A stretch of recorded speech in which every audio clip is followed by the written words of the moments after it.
Hi, I'm Phoenix, and today I'll be reading Three Saxon Nobles by Jack Prelutsky.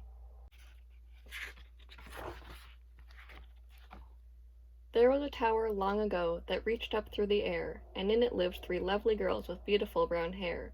They'd open up their windows wide when day had just begun, and calling through the morning mist they'd wake the sleeping sun. There once was a bean, a little white bean, who journeyed to England to visit the Queen. England was closed, and the Queen was in Rome, so the little white bean turned around and sailed home. "Good morning, Mr. Snail," said the keeper of the jail. "I hope that all is well with you and with your shell." "Oh yes," the snail replied, "and would you like a ride?" "Oh no," the keeper said, "I think I'll walk instead." Three Saxon nobles, a count and two earls, galloped to France just to see the young girls. They'd hardly arrived when the fortunate three spied 11 young maids growing high in a tree. Their cheeks were all rosy, they all wore fine clothes, with colorful buttons and beautiful bows.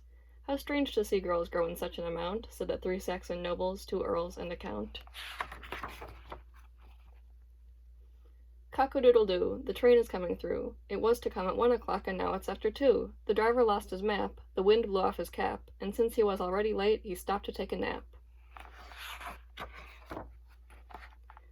Four furry kittens with great green eyes lived in a house of very large size, lived with their friend, the little gray mouse, who cooked and cleaned in the very large house.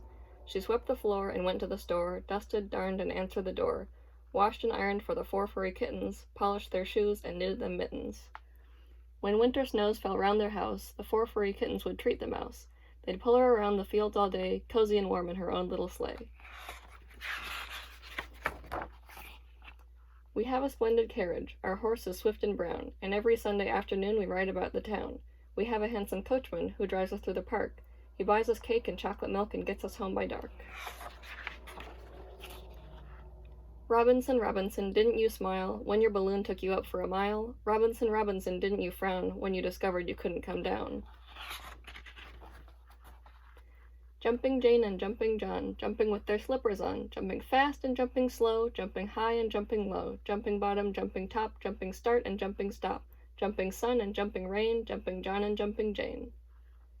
Helen loves her heavy hat, with its feathers fluffed and fat. Even when she goes to bed, Helen keeps it on her head. Aunt Anna had a wondrous plant, its trunk was straight and slim. The flowers of the rarest kinds grew out of every limb. Aunt Anna also had a tree, with leaves of every hue, bright leaves of gold, dark leaves of green, and leaves of red and blue. Atop this tree there was an egg, and when it hatched one day, a fuzzy rabbit popped right up and quickly flew away.